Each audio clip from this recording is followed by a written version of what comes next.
ఏకాదశి గురించి తెలుసుకుందాం.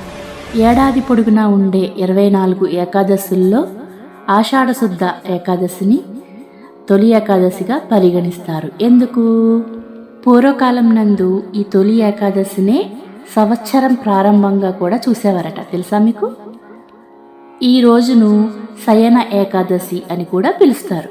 శ్రీ మహావిష్ణువు ఆ రోజు నుండి కార్తీక శుద్ధ ఏకాదశి వరకు యోగ నిద్రలో ఉంటారని, నాటి నుండి శ్రీహరి భక్తులు ఒకచోటే ఉండి శ్రీహరిని అర్చిస్తూ తిరిగి కార్తీక శుద్ధ ఏకాదశి ఉత్తాన ఏకాదశి వరకు ఆ 4 మాసములు చాతుర్మాస్య వ్రతం చేయడం కూడా మన భారతీయ సంప్రదాయాల్లో ఒకటి. ఆ రోజు శ్రీహరి శేషతల్పంపై నుండి మేల్కొంటారు. ఈ చాతుర్మాస్య దీక్షను సన్యాసులు మాత్రమే కాదు, అందరూ కూడా చేసుకుంటారు. తొలి ఏకాదశి రోజున విష్ణు సహస్రనామ స్తోత్రం, విష్ణు పంజర స్తోత్రం పారాయణ చేయాలి లేదా వినాలి. అలాగే ఈరోజు గోపద్మ వ్రతం చేయడం కూడా ఎంతో విశిష్టమైనదిగా చెప్తున్నారు పండితులు.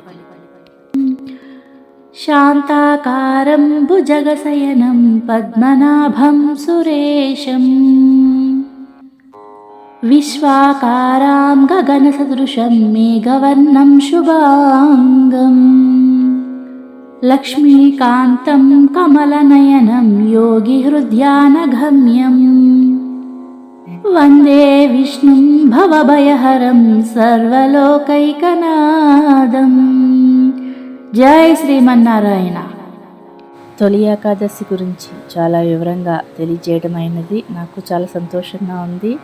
నాకు తెలిసిన విషయాన్ని 10 మందికి చెప్పడం, అలాగే మీరు కూడా తెలుసుకుని అందరికీ పంచుతారని ఆశిస్తూ, please like, share, subscribe to my channel TC life.